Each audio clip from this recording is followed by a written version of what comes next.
Do you want to transform your life right now? If yes, then listen to this greatest speech by Jim Rohn, and the topic is transform your life at any moment.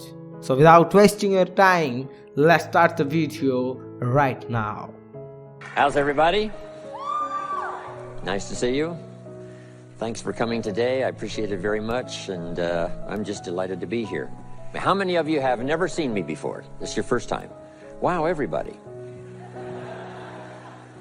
I keep thinking I'm famous, but I guess, that settles that. Anyway, nice to see you. I've got some interesting ideas to share with you. If you're ready, say I'm ready. And if you'll take some good notes, I got some lists for you to make that you can take home with you and ponder at later times. Some of the things I want to share with you. I was raised in Southwest Idaho. My parents gave me an incredibly excellent start in my life, which I appreciated very much. But I quit school at age 19, unfortunately. My reasoning was, I'm smart enough to get a job. How much smarter do you need to be? And with that shallow thinking, I quit school, age 19, and got a job, went to work. A little while later, got married, started a little family, and I'm struggling and, trying to do my best. But it seems like each year I'm falling just a little bit further behind. Finally, age 25. The climax of my sort of weariness with where I was, not doing as well as I thought I should, I hear a knock on my door, and I happen to be home alone. When I opened the door, there was a little Girl Scout about this tall selling Girl Scout cookies. And she gave me the finest sales presentation I've ever heard. Girl Scouts around the world, no better organization. And we've got these cookies, only $2, several flavors. And with a big smile, she very politely asked me to buy. No problem, I wanted to buy. Big problem, I haven't got $2 in my pocket. Now I'm a grown man, I live in America, I've been to 1 year of college, I'm married, I've got a family, and I don't have $2 in my pocket. And I didn't want to tell her that. So I did what I thought was next best. I lied to her. I said, hey, look, I've already bought lots of Girl Scout cookies. I've still got plenty in the house that we haven't eaten yet. And she said, oh, that's wonderful. Thank you very much. And she leaves. When she leaves, I say to myself, I don't want to live like this anymore. I mean, how low can you get lying to a Girl Scout? I mean, that's about as low as you can go. But I promised myself that day I was going to start my search of finding opportunity, finding somebody who could teach me and coach me on doing much better for myself and for my family and for my future. And shortly after that, I met a most extraordinary man, very wealthy, but a friend of mine said, you got to meet this man. He's rich, but he's easy to talk to. He's got a unique philosophy of business and life. And the more he told me about this man, the more I said, I've got to meet this guy. And shortly after that, I had a chance to meet him. Sure enough, when I met him, I was impressed. Obviously, he was rich, but he was friendly and easy to talk to. And I said to myself, if I could just get around someone like him, and if he would coach me, I would be willing to learn anything. I'd love to be like him. Well, my good fortune was he invited me to join his company, and over the next 5 years, my dream came true. He coached me and taught me how to turn my life from pennies to fortune. And he's not alive anymore, but I'd like to pay tribute to him one more time, Mr. Earl Schoaf, for the dramatic impact he had on my life, especially during that 5-year period. And so my whole life turned around. I made my fortune by the time I was 32, starting at age 25. And some of the ideas that I want to share with you today came from that 5-year experience.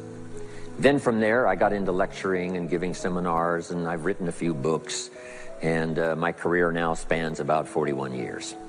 But I'll never forget the impact this gentleman had on my life with a few simple concepts that totally changed my life, changed my future, and changed everything.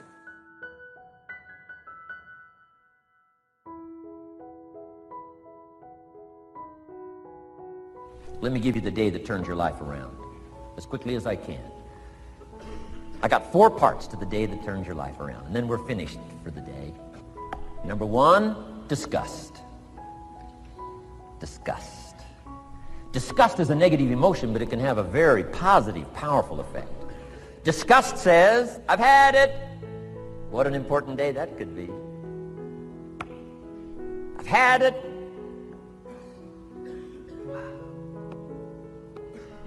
I met a beautiful, powerful, accomplished executive lady in New York. The company invited me to come in. This lady was the vice president, extraordinary lady. I got to know her, and I found out her story. I said, how did you get here? Big income. And she never went to college, never went to university.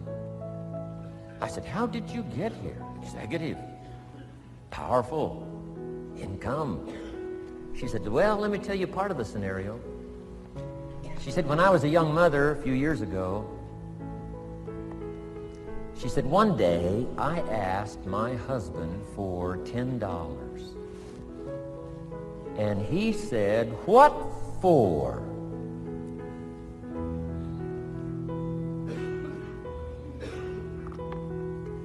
She said, before that day was over, I decided I would never, ever ask again. She said, I started studying opportunity, found it, took the classes, put myself through the schools, did the scenario. Now I'm vice president. I make a lot of money. And she said, I kept my promise. I've never, ever had to ask again. It's called a life-changing day. The day you say, enough is enough. Now, if you can add an act to your disgust, it helps. The man takes a shotgun to his car, blows out every window, destroys every tire, puts 100 rounds in it, and says, I've driven this embarrassing thing for the last time. And then he saves it. He saves it. And later when somebody says, how did you become rich and powerful? He says, let me show you this car.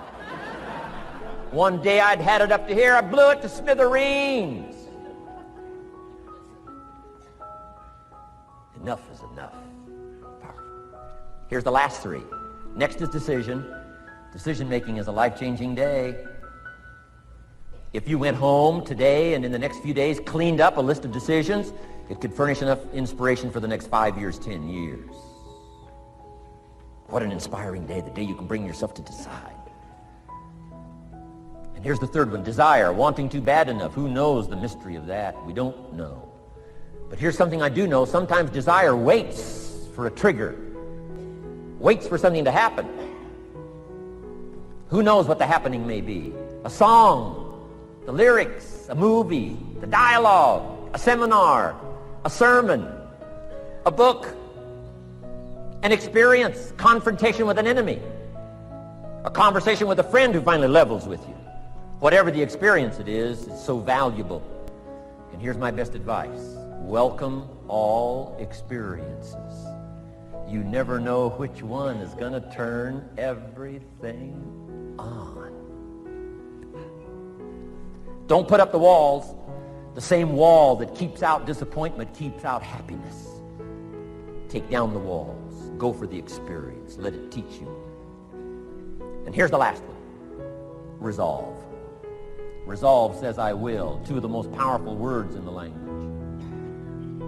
Benjamin Disraeli said, nothing can resist a human will that will stake its existence on its purpose. Shortly put, I'll do it or die. Best definition of resolve I got from a little junior high girl, Foster City, California. I'm going through some words one day. I got to this one and I asked the kids, who can tell me what resolve means? Some didn't know, some tried. Interesting. The last one was the best. Little girl about 3 rows back, she said, I think I know, Mr. Rohn. I said, what? She said, I think resolve means promising yourself you will never give up. I said, that's the best I've ever heard. Thank you so much for watching this video. Subscribe this channel for more motivational speeches.